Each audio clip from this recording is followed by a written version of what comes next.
네, 안녕하세요. 이번 시간은 전산회계 1급 기출문제 풀이를 해보도록 하겠습니다.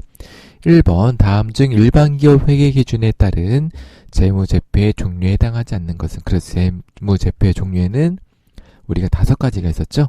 그래서 주석, 그리고 천천히 다시 처음부터 해볼게요. 재무상태표, 손익계산서, 자본변동표, 현금흐름표, 주석입니다. 그래서 답은 3번이 되겠죠. 2번, 정액법으로 감가상각을 계산할 때 관련이 없는 것은 뭐죠? 정액법은 뭐예요? 내용 연수에 따라서 우리가 정액으로 상각을 하는 것인데 필요한 게 보다 취득원가, 그쵸? 계산 어떻게 하죠? 이렇게 계산하죠? 취득원가에서 잔존가치를 뺀 다음에 얘를 뭘로 나눠요? 내용 연수를 나누는 거죠, 그쵸? 그래서 답은 몇 번이냐? 4번이 되겠죠. 3번, 이익이익금 처분 계산서에 나타나지 않는 항목은, 이런 것도 좀 어려우시면 어떻게 한다 그랬죠? 실기 프로그램 실행하셔가지고 이익이익금 처분 계산서 메뉴에 들어가시면은 거기에 계정 과목이 나옵니다. 그래서 그 계정 과목이 있는 거 우리가 확인해서 골라주시면 되는데요. 답은 몇 번이냐면 자기 주식 같은 경우는요, 자본 조정 항목이죠, 그렇죠? 자본 조정이 뭐죠? 자본의 차감 계정이에요. 그래서 자기 주식은 이익이익금 처분 계산서에 나타나지 않습니다. 이 이익이익금 처분 계산서는 뭐죠? 우리 회사의 이익에 대한 잉여금을 처분하는 것이기 때문에 자본 조정 또는 자본 잉여금 계정이 있겠죠? 이런 것들은 우리가 나오지 않는다. 체크하시면 되겠습니다.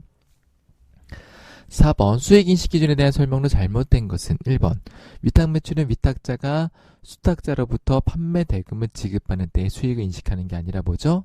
그쵸? 수탁자가 제3자에게 판매하는 때. 그래서 무슨 얘기냐면 이런 거예요. 위탁자가 있고요, 수탁자가 있고 소비자가 있어요. 위탁자가 수탁자한테 물건을 넘기죠? 요거 좀 쉽게 해볼까요? 뭐로 하냐면은, 자, 얘를 쿠팡, 나는 실제 판매자, 그리고 소비자가 있겠죠? 자, 판매자가 쿠팡은 아닌데, 쿠팡은 잠깐만요, 거래 방법이 다르니까 그냥 해볼게요. 네, 자, 위탁자랑 수탁자가 있고 소비자가 있어요. 그러면 위탁자는 물건을 판매할 능력이 없어서 수탁자한테 내 물건 좀 판매해줘 라고 해서 위탁을 맡깁니다. 그래서 수탁자는 소비자한테 제품 판매하는 것인데요, 위탁자가 수탁자한테 물건을 대신 팔아주세요, 그걸 물건을 주는 행위는 매출이 아니에요. 그쵸? 왜냐하면 수탁자는 그냥 단순히 대신 판매해줄 뿐이니까. 그래서 수탁자가 실제로 소비자한테 판매하는 때, 요때가 우리가 수익을 인식을 하셔야 됩니다. 그래서 답이 1번이에요.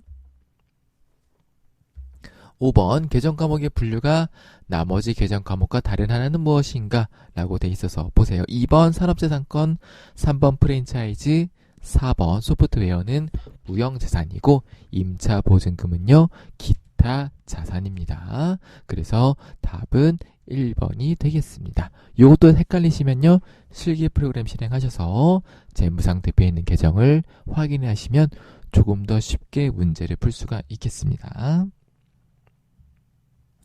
6번, 자본의 분류 항목의 성격이 다른 것은, 아까 잠깐 언급을 드렸었는데, 자기 주식은 자본 조정, 주식 할인 발행 차금도 자본 조정, 자기 주식 처분 이익은 뭐예요? 자본 잉여금, 감자차손은 자본 조정. 그래서 답은 3번. 요것도 마찬가지로 실기 프로그램 실행하셔가지고요, 재무상태표 조회하셔서 문제 풀 수 있는 팁이 있습니다. 7번, 실제 기말 재고자산의 가액은 5천만 원이지만 장부상 기말 재고자산의 가액이 4,500만 원으로 기재된 경우 해당 오류가 재무제표에 미치는 영향으로 다음 중 옳지 않은 것은 이네요. 옳지 않은 것은 조심해서 보시면 되겠습니다. 자, 제가 분개를 한번 넣어볼게요. 원래 실제 기말 재고자산은 5천만 원인데 장부상으로 기말 재고자산이 4,500이 있으니까 어떻게 하면 돼요? 어떻게 했단 얘기죠? 자, 어떤 오류가 발생했냐면 재고자산을 대변에 500만 원을 넣어서 재고자산을 500만 원 과소 계상한 거예요. 그쵸? 원래 5천 계상해야 되는데 4,500을 했으니까 분개가 이렇게 들어가 있을 거예요. 그러니까 재고자산을 줄여주면서 매출 원가를 분개를 했을 거예요. 자, 이 분계를 할 줄 알아야 우리가 1번, 2번, 3번, 4번의 보기를 풀 수가 있습니다. 1번 볼게요. 당기순이익이 실제보다 500만원 감소한다. 왜 그래요? 원가가 500만원 늘어났으니까 이익은 당연히 500만원 줄겠네요. 2번, 매출 원가가 실제보다 500만원 증가했죠? 3번, 자산 총계가 실제보다 500만원 감소를 해야 되겠고, 4번, 자본 총계가 실제보다 500만원 증가한다라고 되어 있는데, 당기순이익이 감소하기 때문에 자본도 감소해야 되겠죠? 그래서 답이 4번이 되겠습니다. 8번, 다음의 거래를 회계 처리할 경우에 사용되는 계정 과목으로 옳은 것은 투자 목적으로 영업활동에 사용할 예정이 없는 토지라고 되어 있으니까 투자 목적이니까 투자 부동산이죠. 그래서 답은 바로 찾을 수 있어요. 답은 4번이 되겠죠. 자, 토지를 취득하고 대금은 3개월 후에 지급하기로 했대요. 대금 지급하는 거는 미지급. 그리고 중개수수료 20만원은요, 유형자산의 취득원가에 포함해야 되겠고요.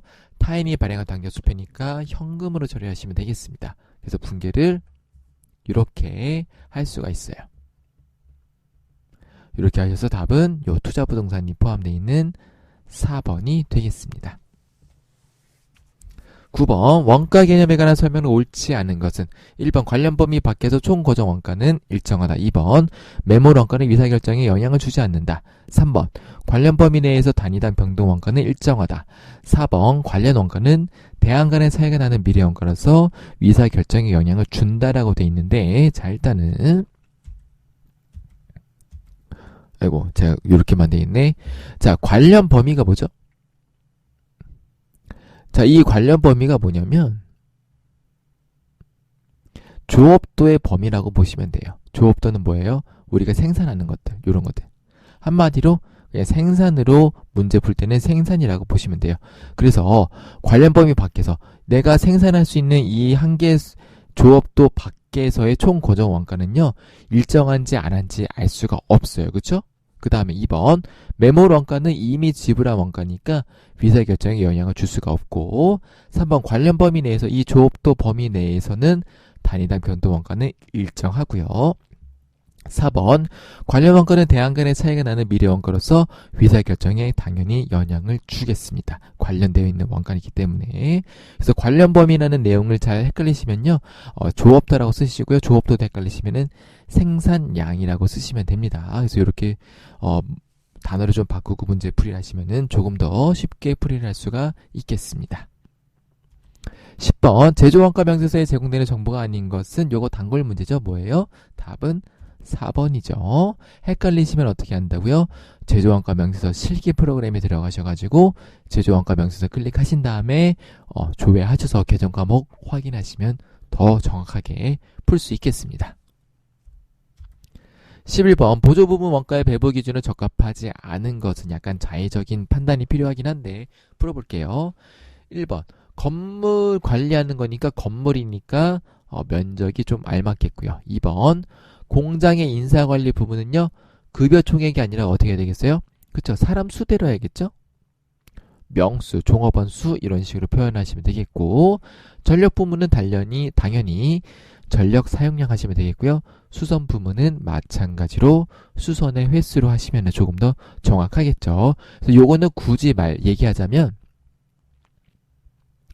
활동 관리 원가의 개념으로 돼 있어서 솔직히 제 개인적인 의견으로는요, 약간 전산회계급의 시험 범위를 조금 벗어나지 않을까라는 생각이 들긴 하는데 답을 찾기는 어려움은 없을 겁니다. 답은 2번이 되겠습니다. 12번, 다음 자료를 토대로 선입선출법에 의한 직접재료 원가 및 가공원가의 완성품 환산량 공식에 넣어서 대입하시면 되죠. 자, 선입선출법 이거고 평균법 요거 표 몇 번 쓰시면은 금방 암기된다고 했어요. 항상 요거를 암기하셔서 문제를 풀이하시면은 좋습니다. 그래서 보시면요, 선입선출법이니까 평균법 지우고 해볼까요? 재료비부터 기초유대용품 5,000개 마이너스 단기 완성량 30,000개 넣으시면 되고 기말제용품 몇 개예요? 10,000개. 그래서 이렇게 하면은 35,000개죠? 그럼 일단은 이렇게 표시하시면 되겠고, 그 다음에 가공비 완성 퍼센트니까 57에 3,500 마이너스. 그 다음에 3만 넣고 완성 퍼센트니까 만에 30% 곱해서 3,000개 다 더하시면은 33,000개에서 3,500개 빼니까 29,500개. 그래서 답은 1번. 답은 1번이 되겠습니다. 제가 답을 체크를 안 했네요. 잠시만요.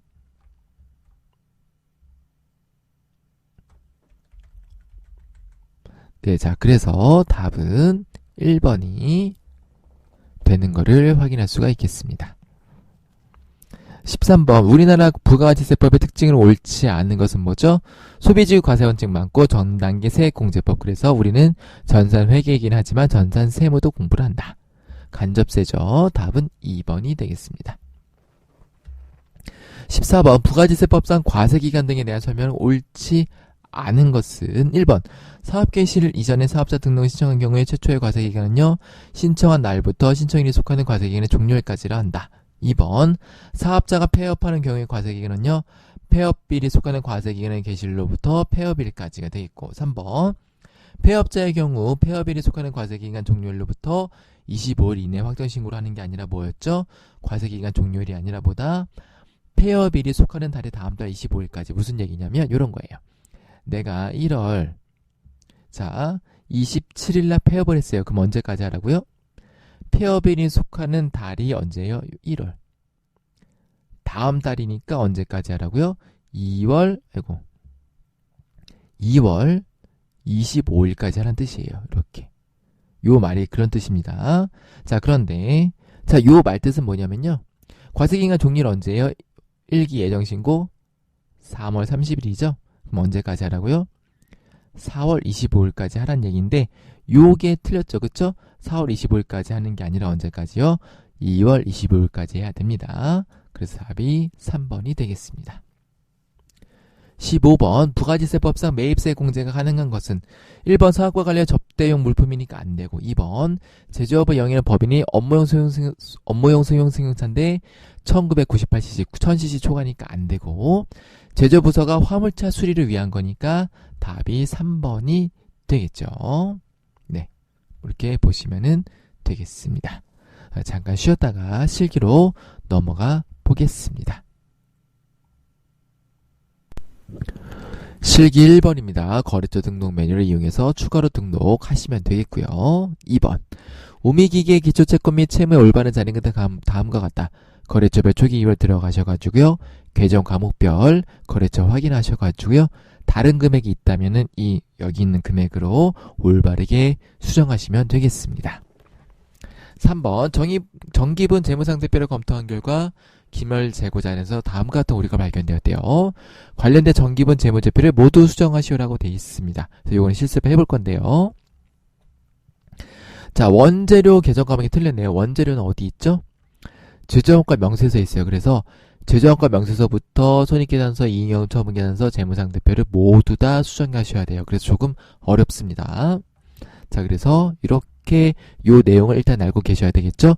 그래서 제조원가 명세서는 단기 제품 제조원가를 구하고, 단기 제품 제조원가는요, 손익계산서의 매출원가에 영향을 미쳐서 장기 제품 제조원가가 변하면은 손익계산서의 단기 순이익이 변하고, 그럼 단기 순이익은 이익영업 처분계산에 영향을 미쳐서 이익영업에 영향을 미치고요. 이 이익영업은 결론적으로 재무상태표의 단기순이익과 함께 영향을 미친다라고 이해를 하시면 되겠습니다. 그래서 헷갈리시면 재손이재 암기하신 다음에 바뀌는 숫자들을 체크하셨다가 차례차례 바꿔주시면 됩니다. 네, 그래서 실기를 한번 같이 해보도록 하겠습니다. 자, 요거는 조금 어려운데요. 잘 따라오셔야 돼요. 자, 뭐가 어렵냐면 보세요. 자, 우리가 원래 정기분 원가 명세서에 들어가시면 이 원재료의 기말 금액을 수정하셔야 되는데요. 요게 여기서 수정이 안 돼요. 기말 원재료 재고액은 어디서 수정이 되냐면, 자, 요거 끄고 정기분, 자, 보세요. 정기분 재무상태표에서 원재료 금액을 바꾸셔야 돼요. 여기서 지금 7,360이죠. 근데 얼마라고? 7,560이에요. 그래서 얘를 여기서 7,560을 먼저 바꿔주시면은 대차 차익이 뜨죠. 요거 이따 나중에 다시 할 거예요. 그래서 자, 요 금액을 띄워놓고 넣고 정기분 원가 명세서를 가야 우리가 아이고 여기 지금 화면이 제가 여기 안 나왔는데 자, 얘가 자동으로 바뀌었다는 메시지가 떠요. 그래서 이 메시지를 확인하고 7,560으로 바뀐 걸 확인한 다음에 단기 제품 제조 원가가 5억 3,830 5억 383만 5천 원이죠. 요 금액을요.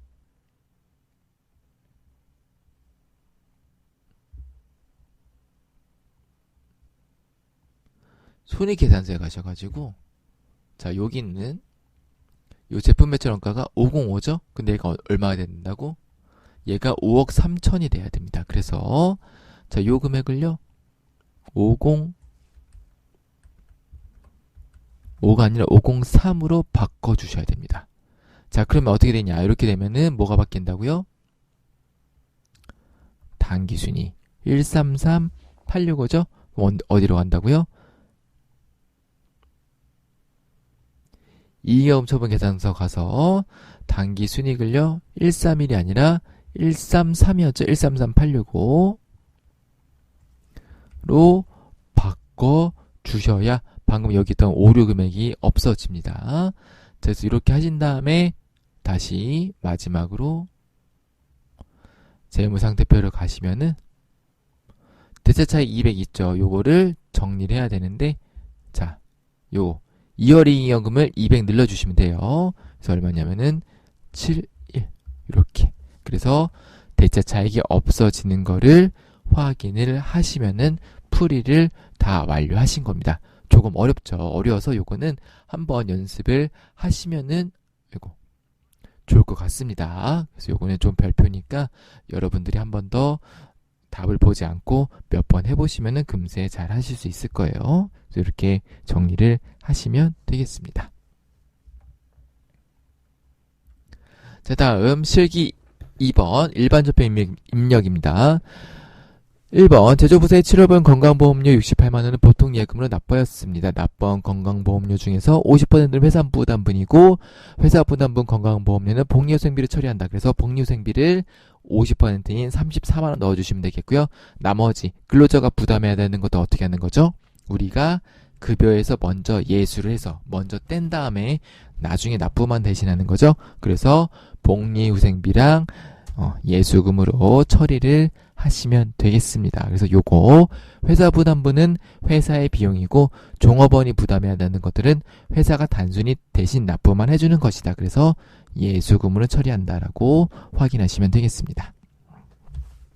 2번 F전자로부터 받아 보관하던 바드럼 350만원의 만기가 되어서 지급 대시하였지만 장고부적으로 지급이 거절돼서 부도 처리를 했대요.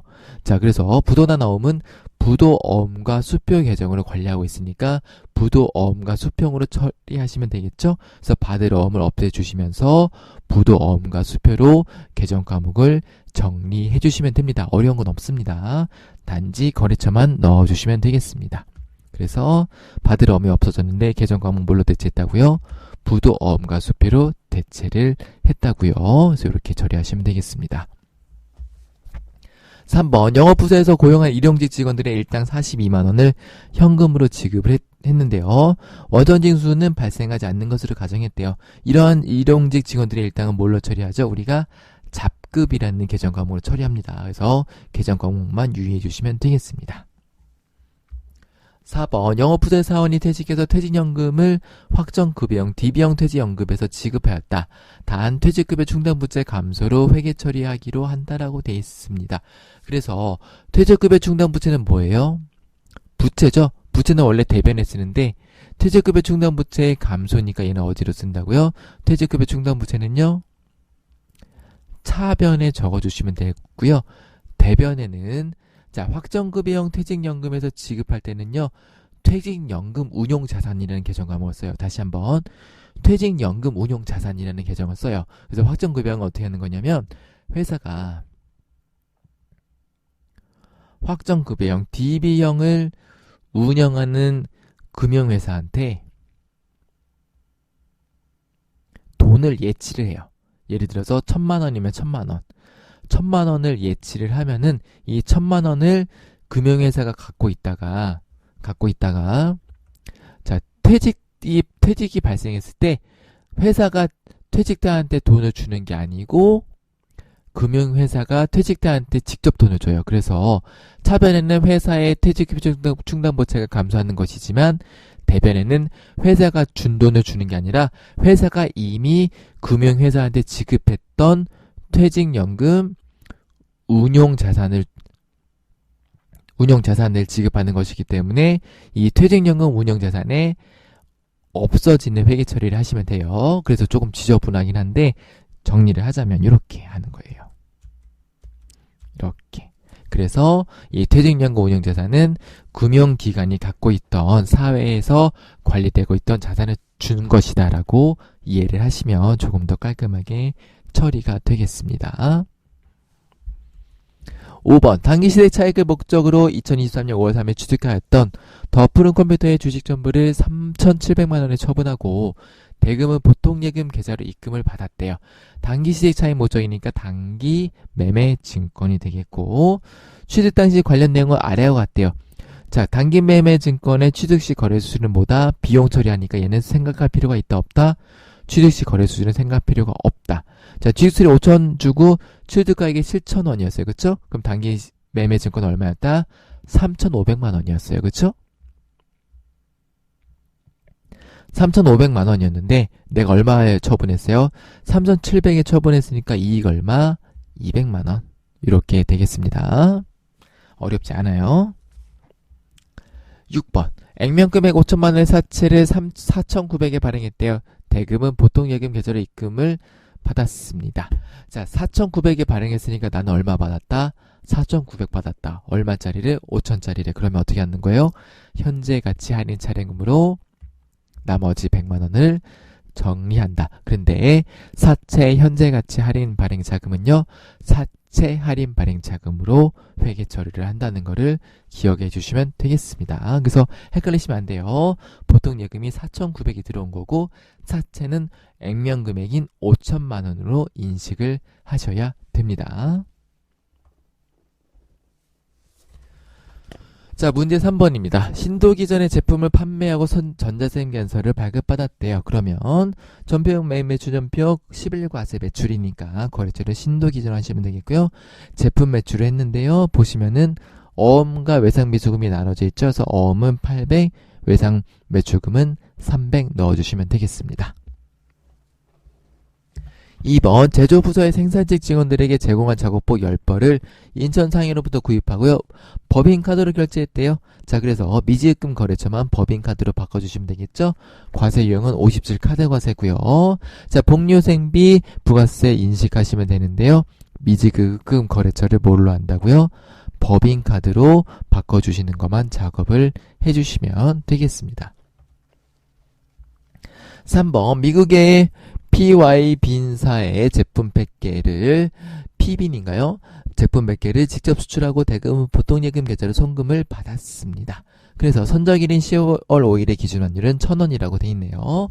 그래서 수출은 뭐 한다고요? 선적일의 환율로 한다는 거를 기억하시면 되겠고요.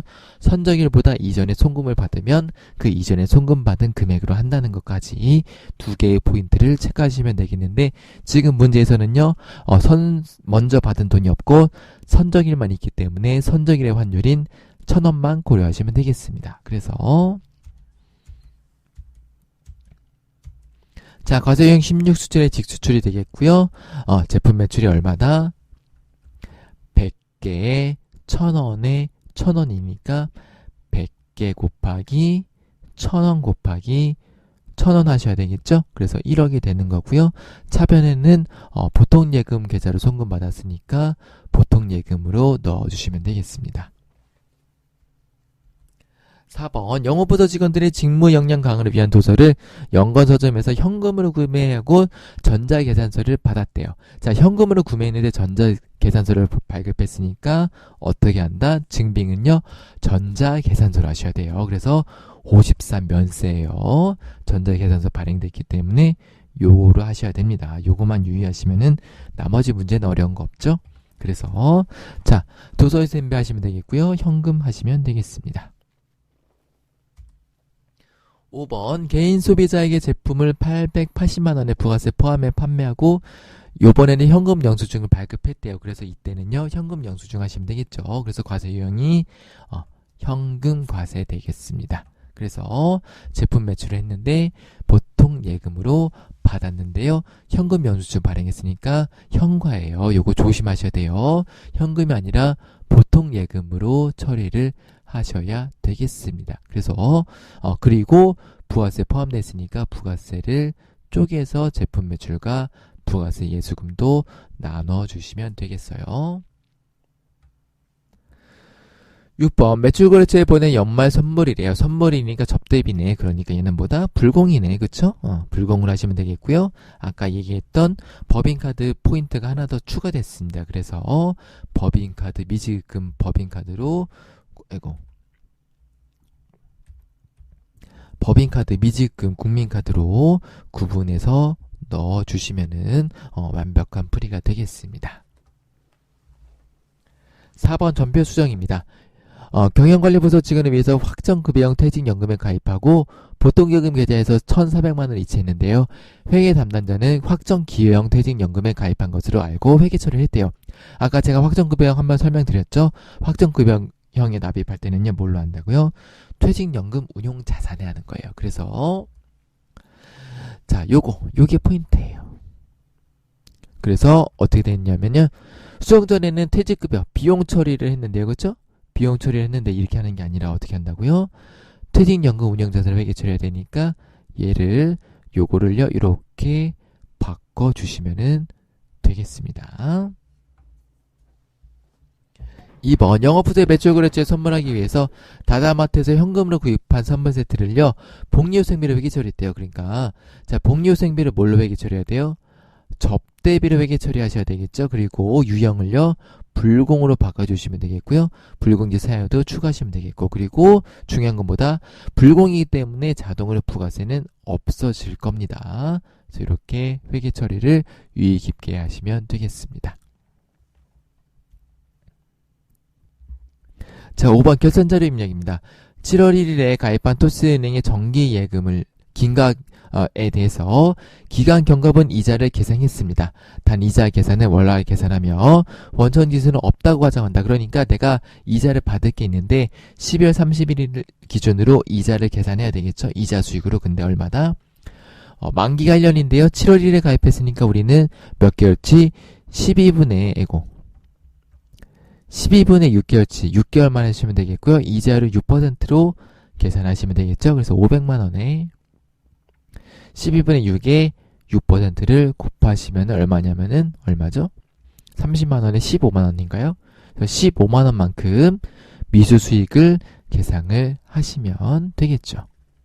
네, 그래서 계산은 이렇게 하시면 되겠습니다. 2번 외상매입금 계정에는 중국에 소재한 거래처 상하이에 대한 외상매입금이 포함되어 있습니다. 결산인 현재 기준 환율이 1,040원이에요. 그렇죠? 그럼 결산인 현재 금액이 얼마냐면 자 2,000달러에 1,040원을 곱했더니 208만원이에요. 그런데 외상매입금이죠. 그렇죠? 외상매입금이니까 나는 200만원을 원래 갚으면 되는데 기말해 봤더니 200만원에 플러스 8만 원을 더 갚아야 돼요. 그럼 무슨 얘기예요? 회사 입장에서는 나한테 손실이죠. 그쵸? 내가 돈을 더 줘야 되니까 얘는 뭐다? 외화 환산 손실이 되는 거예요. 그쵸? 그래서 외화 환산 이익인지 손실인지를 구분하는 방법은요. 이 계정 과목, 외화 평가라는 계정 과목이 외상 매입금인지 또는 외상 매출금인지에 따라서 달라지기 때문에 유의 깊게 처리를 해주셔야 됩니다. 3번 매출자권 잔액에 대해서만 1% 대손충당금 보충법을 설정한다고 돼 있는데 자 문제에 봤더니 주어줬어요. 기준 충당금에 대한 회계 처리는 무시하고 아래에 주어진 자료만 처리하래요. 그랬더니 외상매출금은 추가로 8만원 설정하시면 되겠고요. 받으러 오면요 3만원을 없애주시면 되겠네요. 그렇죠? 그래서 크게 어렵지 않습니다. 그래서 이렇게 회계 처리하시면 돼요. 자, 마이너스 써도 상관없습니다. 문제에서 마이너스를 쓰라는 얘기가 없기 때문에 이렇게 대손상관비 과감하게 마이너스를 넣어주셔도 정답이에요. 왜냐면은 문제에 마이너스 금액을 어떻게 처리한 얘기가 없기 때문에 자, 가장 직관적으로 문제 풀이를 하게 되면 이렇게 직관적으로 그냥 넣어주시면 됩니다. 어렵게 생각하지 마세요.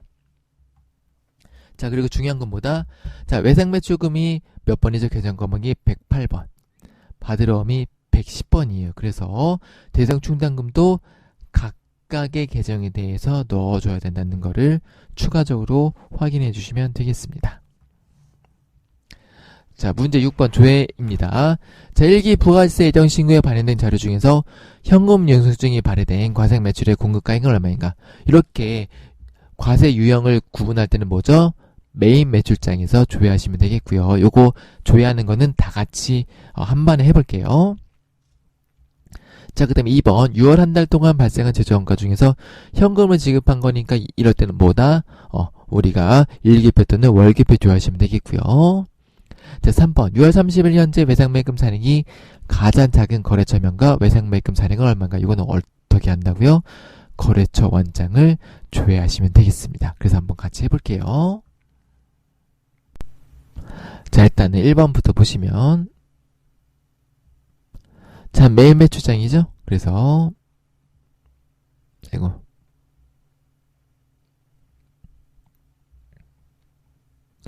일기 예정 신고니까요. 기간 넣으시면 되겠고요. 과세 매출이니까 매출이고 유형은 현금 영수증 발행된 거니까 현금 과세 22번 하시면 되겠죠. 자, 그랬더니 발행된 과세 매출의 공급가액이 얼마냐면요. 여기 분기계획 얼마예요? 공급가액이 270만원 되겠죠. 그래서 이렇게 찾아주시면 되겠고요. 자, 그 다음에 2번 현금 조회하는 거는요. 일기표 또는 월계표. 그래서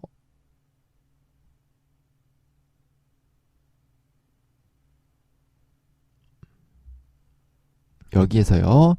6월 30일 현재니까요.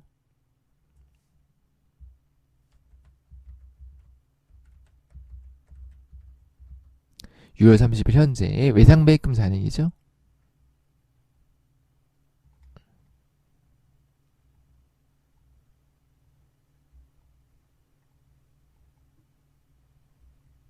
자, 가장 작은 거래처명과 외상매입금, 죄송해요. 네, 2번이죠. 죄송합니다. 네. 자, 6월 한 달 동안 발생한 제조원가 중에서 현금을 제가 지금 순간 외상매입금 더블 클릭하고 뭔가 멘붕이 왔어가지고 봤더니 문제를 3번을 풀고 있었네요. 죄송합니다. 2번이요. 제조원가 중에서 현금을 지급한 거예요. 제조원가 중에서 자, 여기죠. 현금으로 지급한 금액은 얼마죠? 현금으로 지급한 거. 자, 6월 한 달이니까요. 조회를 6월로 해야죠. 자, 그래서 제조 원가인데 보시면은 현금으로 지급한 금액 얼마예요? 여기 있네요. 자, 요걸로 풀이를 하시면은 300 얼마죠? 316만 네 2,300원 하시면 되겠고요. 자, 3번은 거래처 원장으로 가야 되겠죠? 자, 그래서 6월 30일 현재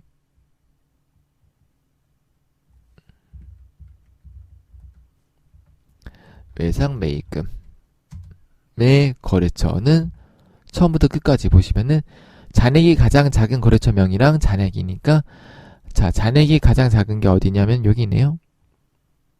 전설 유통에 얼마냐면은 70만원을 넣어주시면 되겠습니다. 자, 이렇게 해서 112회 전산회계 1급 기출문제 풀이를 마무리해 보도록 하겠습니다. 시청해주신 여러분들 감사합니다.